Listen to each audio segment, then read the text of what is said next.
everyone, we are from Group 6 and today we will be presenting our work titled Pancasila as an Ethical System and Solution to the Nation's Problem. This presentation is based on our paper and case analysis where we explore how Pancasila, more than a national ideology, operates as a comprehensive ethical framework that guides Indonesians in navigating moral challenge in modern society. But before we continue, let us introduce ourselves. My name is Clara Restiwahiningsih. My name is Ahmad Raju Alamsyah Marsio. My name is Alisa Hayula Rasati. My name is Amanda Bilkis Ismail. My name is Cantika Ataya Arli. My name is Marcel Franz.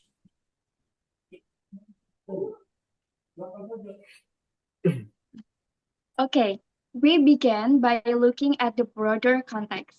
Globalization and technological advancement have transformed almost every aspect of our lives. While these developments bring convenience and economic progress, they also trigger a weakening of moral, ethical, and spiritual value. As a result, Indonesia faces serious problems such as corruption, environmental degradation, social inequality, digital era moral decline, and weakened national identity. These issues do not occur in isolation. They are symptoms of a deeper ethical disorientation.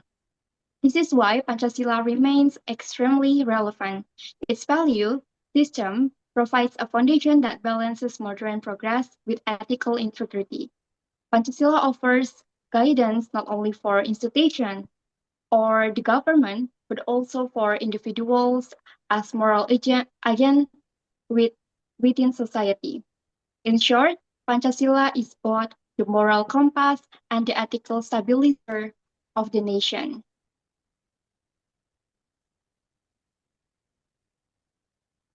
To understand Pancasila ethics, we must first understand what ethics actually means. So, ethics is the study of human actions and principles that distinguish right from wrong. It can be understood through three dimensions. The first one, ethics as a value system, the underlying principle a person or society believes to be good. Ethics as the second one is ethics as a code of conduct. That is written rules, regulation, behavior in professional context. And the last one is ethics as moral philosophy, deep reflection on why action should be considered morally right.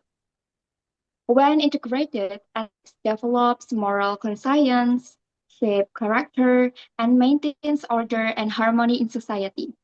Ethics ensure that freedom never becomes selfishness and that social life is guided by respect and responsibility.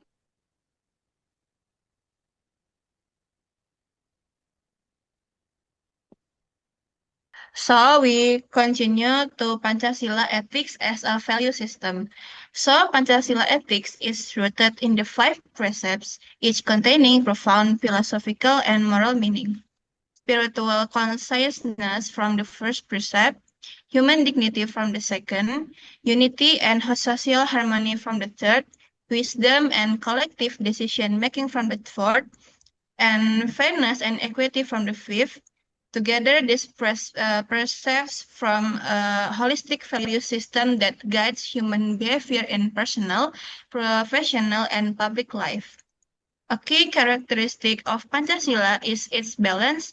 It respects individual freedom but emphasizes collective responsibility. It also integrates logic, faith, culture, and humanity into a unified ethical framework. Next slide, please. Okay, we continue to value dimensions in Pancasila. First, let us look more deeply at the ethical meaning behind each precept. And so, for the first, belief in God teaches that morality begins with spiritual awareness. It encourages honesty, humility, sincerity, and gratitude. So the second is just and civilized humanity. Emphasize respect for human rights, compassion, empathy, and non-discrimination. The third, in Indonesian unity highlights solidarity, togetherness, and the importance of maintaining national cohesion. The fourth is democracy guided by wisdom teaches that decision making must be thoughtful, inclusive, and based on mutual respect. And the last is social justice ensures equal rights, fair opportunities, and the protection of vulnerable groups.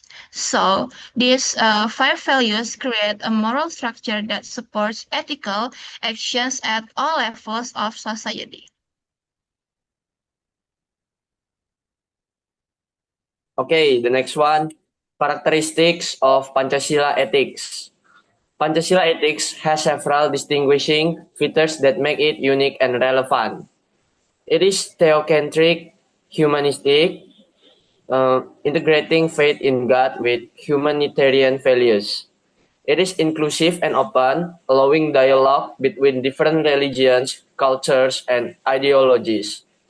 It promotes balance, harmonizing spiritual, rational, emotional, ethical, and ecological dimensions.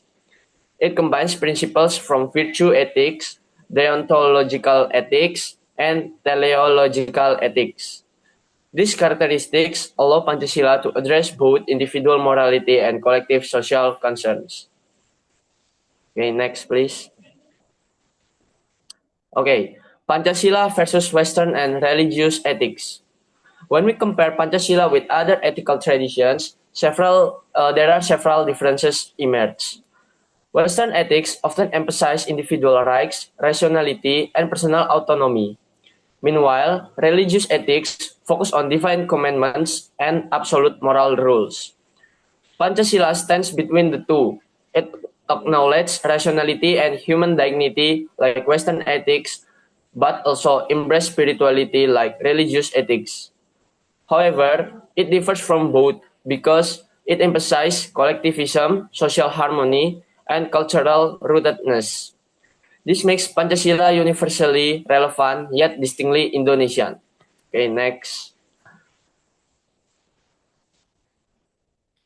The next one, professional and subjective ethics. Pancasila ethics operates at two interconnected levels. The first one, professional ethics. These are formal codes of conduct that guide professions such as doctors, teachers, accountants, journalists, and public administrators. Professional codes ensure that actions remain consistent, accountable, and trustworthy. The second one, subjective ethics.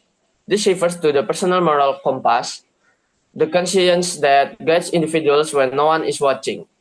Subjective ethics encourage sincerity, moral responsibility, and ethical courage.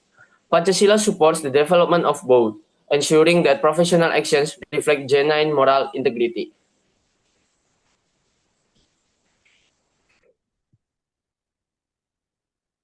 And next, I will continue and discuss the cases about Chromebook corruption and Hit Me Drug Party. The Chromebook laptop corruption case by Nadiem Makarim and his staff in particular became a gloomy mirror of the ethical condition of Indonesia bureaucracy. He said that technological advances and digital policies will mean nothing without moral integrity. Violation of the values of Pancasila is seen clearly in every aspect of this case, from the loss of honesty and justice towards the people to the destruction of the sense of unity and social responsibility.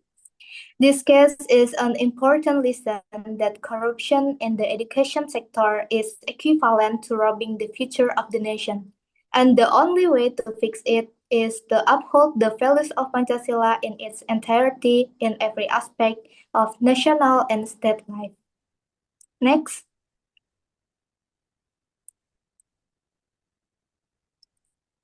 The second case is a drug party involving HIPMI Lampung official.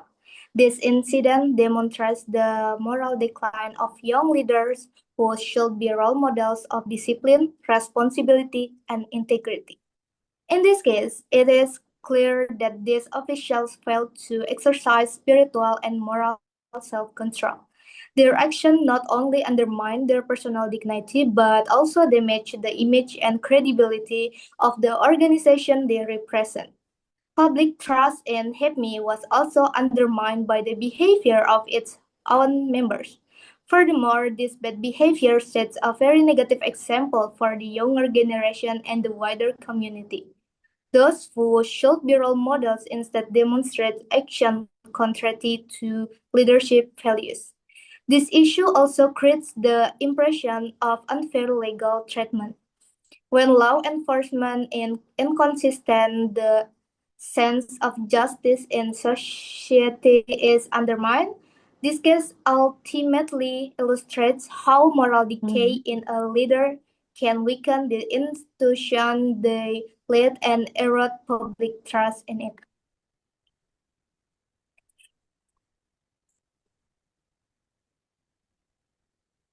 The third case is environmental damage in Kolaka. The third case focuses on the environmental damage caused by nickel mining in Kolaka. Although mining contributes to economic growth, irresponsible practices have caused environmental pollution, deforestation, and harm to local communities. The violations include the neglect of moral responsibilities as gods, steward of nature, the violation of humanitarian justice as communities suffer health problems and economic losses, threats to national sustainability and long-term well-being, a failure to balance economic ambition with ecological ethics, and also this case shows that environmental issues are also ethical issues.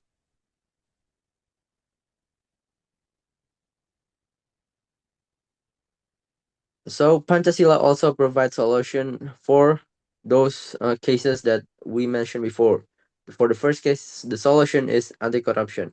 To address corruption, Pancasila provides guidance through its ethical principles, like promote transparency and accountability in government and institution, strengthen the ethical education in school, universities, and professional training, empower monitoring institution, and enhance anti-corruption campaign, utilize digital technology such as open data, audit system, and financial transparency platform to prevent manipulation, and also a stronger ethical foundation can create systemic resistance against corruption. For the drug-related issues, Pancasila-based solutions include strengthening character education, focusing on self-control, discipline, and responsible freedom, increasing community involvement in prevention, counseling and rehabilitation, developing leadership programs that emphasize moral integrity, promoting health lifestyle and mental health awareness among young adults, and drug abuse must be treated not only as a criminal matter, but also as a moral and social concern. And for the last case, environmental problems require multidimensional solution. The first is promote sustainable research management and environmentally responsible mining, enforce environmental regulations strictly and transparently, encourage corporate social responsibility or CSR that align with Pancasila value, and also strengthen professional ethics so that economic activities prioritize fairness, sustainability, and public welfare. And also this measure that development aligns with justice, responsibility, and ecological balance.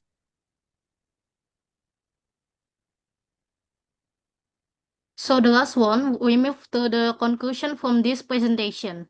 The conclusion is to conclude Pancasila is far more than just a political ideology.